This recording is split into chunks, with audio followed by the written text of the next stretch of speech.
Hi everyone. Abraham Maslow once said, "When the only tool one has is a hammer, one tends to treat everything as if it's a nail." This quote seems particularly relevant when we think about discipline, doesn't it? How many of us go hammer, hammer, hammer, hammer, hammer, hammer, hammer, hammer, hammer with one tool? Perhaps we're shouting, threatening, guilt-tripping, nagging. Perhaps you had a parent who was a one-tool person, hiding for everything, or was it a guilt trip? If we think about it, many people hammer away with a tool that actually doesn't work, like shouting, or that has negative side effects, like hitting or other kinds of physical punishment. But what happens when we take those hammers out the toolkit? For many people, this would pose a problem. We grew up with a punitive model. In other words, when you did something wrong, you got punished for it. Physical punishment, threats, nagging, shouting, those things were your normal. If you take those out the toolkit, suddenly your toolkit looks rather empty. Sometimes a parent or teacher has stopped hammering away with those fear-based tools and has tried to put some positive tools in their toolkit. Problem is, it's not always easy to find positive tools. So you look around, you think, okay, I don't want to hammer away with things that are harming children. Let's find a positive tool. Reward. That seems like a positive thing to use. You try using reward, and it works. It works so well. You try it a lot. You use it every day. You use it for everything. Later, when you ask the child to do something, they look at you expectantly. What, you going to give me? And you start to wonder if you're creating another kind of problem. You see, what happened here is this parent or teacher abandoned some of the really punitive skills that they'd grown up with, but didn't have enough different skills to put in their toolkit. They ended up hammering away with a positive skill. My point here is that we need not only one or two nonviolent tools, we need a range of tools, a fully stocked toolkit. When I was studying to be a teacher, I found we got a lot of input on how to teach our subject, but very, very little input on what to do about discipline problems. Noticing this and thinking of that upcoming teaching prac, some of us started asking, what can we do if children don't cooperate? Now, around the time that I was studying, Thomas Gordon had visited South Africa, and there'd been workshops and talks on something called the iMessage. The iMessage was a tool for confronting people about things that you found difficult. Instead of starting your sentence with the word you in an accusing way, such as you always or you never, one would start the sentence with the word I, something like this: I feel when, because, and you'd fill in the blanks. We didn't have a lot of input on discipline at varsity, but we had been taught about the iMessage. We'd been given practice, reams of you statements to turn into I statements. Now, the iMessage is a good tool. The problem was that was the only skill they taught us.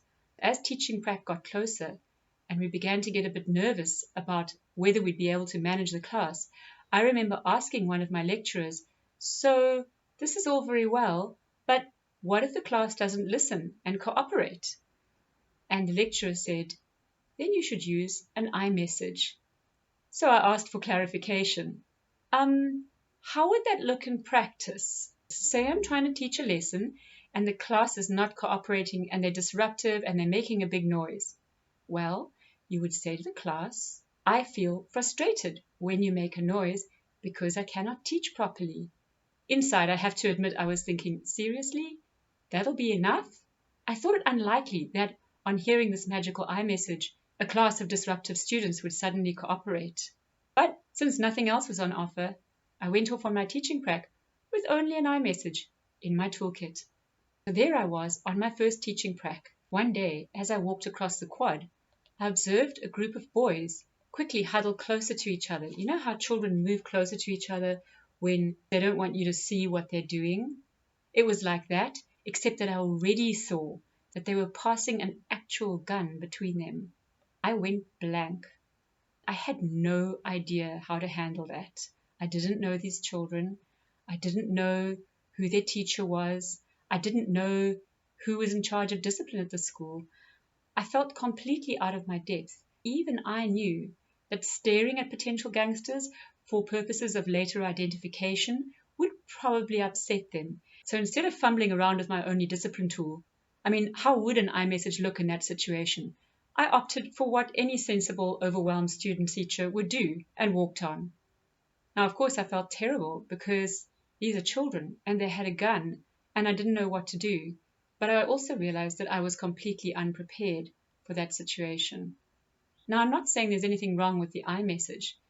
iMessages are a great tool, but sending me onto the Cape Flats with only an iMessage in my toolkit, I'm just saying, I felt under-equipped.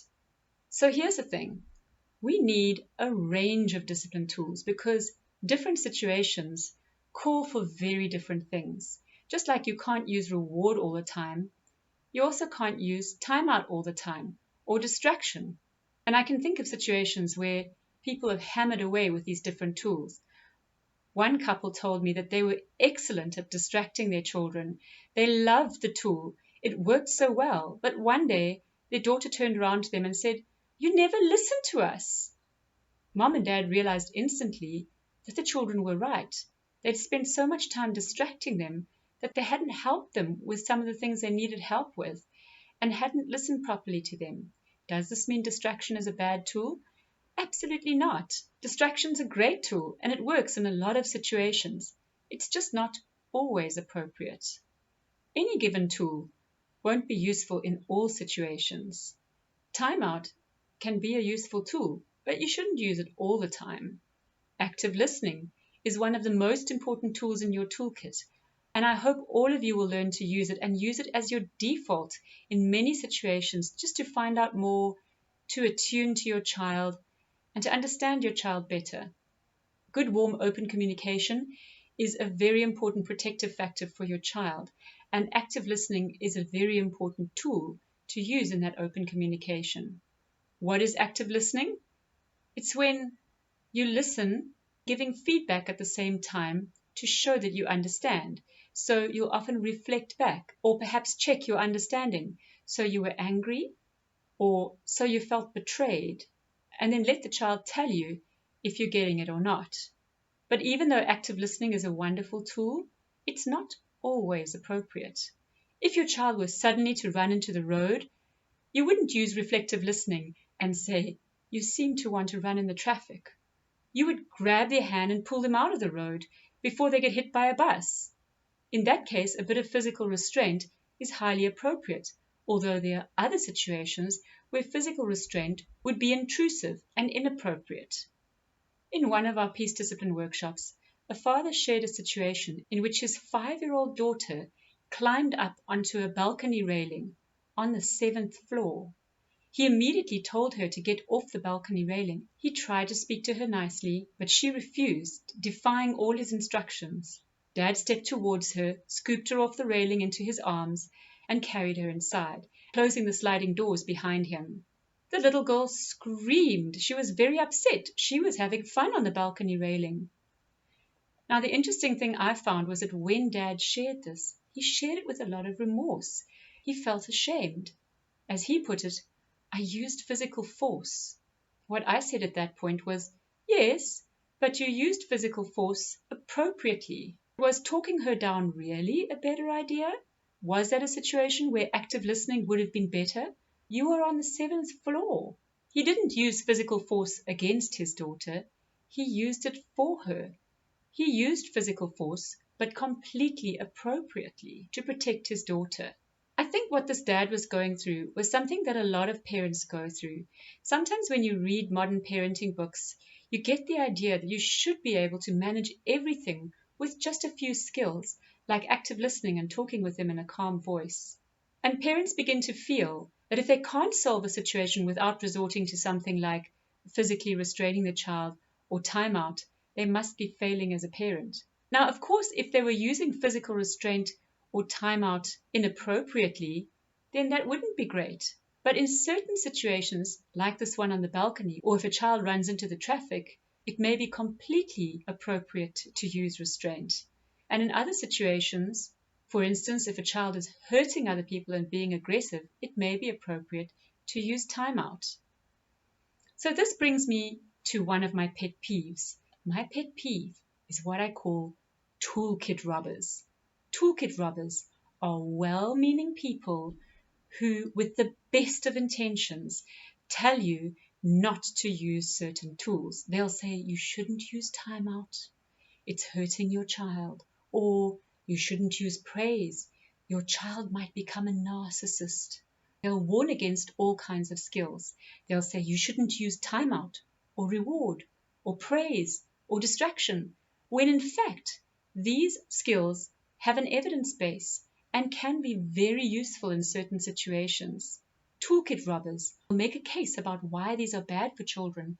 Sometimes they'll even say, research says. Now, when I hear people say research says, I always want to say, what research? Because over the past 5 years, we've been engaging in very intensive research on nonviolent skills. And you can see the results of that in a paper which is posted on the Peace Discipline website.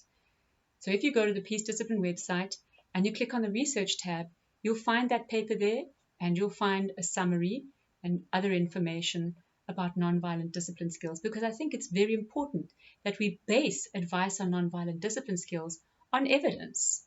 In the process of that research, we looked through over 20,000 abstracts and narrowed it down to 223 systematic reviews covering close to 4,000 studies on different nonviolent discipline tools. So when someone says research says, and then says that one of these skills is bad for you, I'm always skeptical, because in the research that I was involved with, which was very, very thorough, we did not find that these skills were harmful to children. We did find that not every skill will work in every situation. And so you need a range of tools.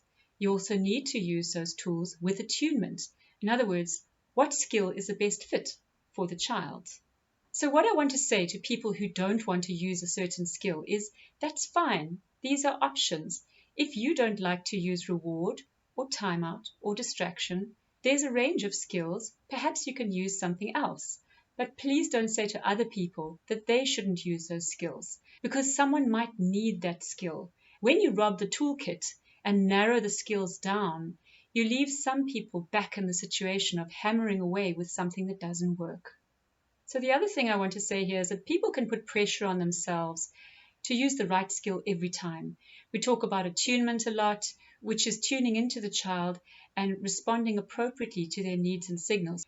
Does that mean that we have to choose the right discipline tool every single time, first time, immediately? No, none of us manage that. None of us know what to do immediately every time.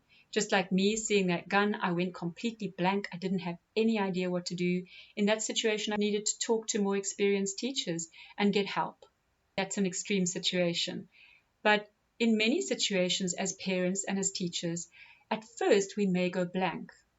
We may wonder, what do I do now? And that's completely normal and okay. It's even fine to say to the child, I'm not happy with this.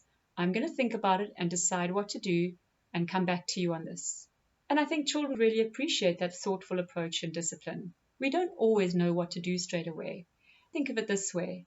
When you try a skill and it doesn't work, and then you try something else and that doesn't work too, and eventually maybe on the 4th or 5th or 6th try, something works, that trial and error process is part of the process of attunement.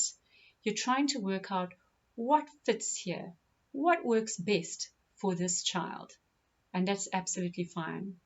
So with the Peace Discipline Toolkit, there's a range of nonviolent skills that you can choose from, and if one doesn't work, don't worry, there are others that you can try.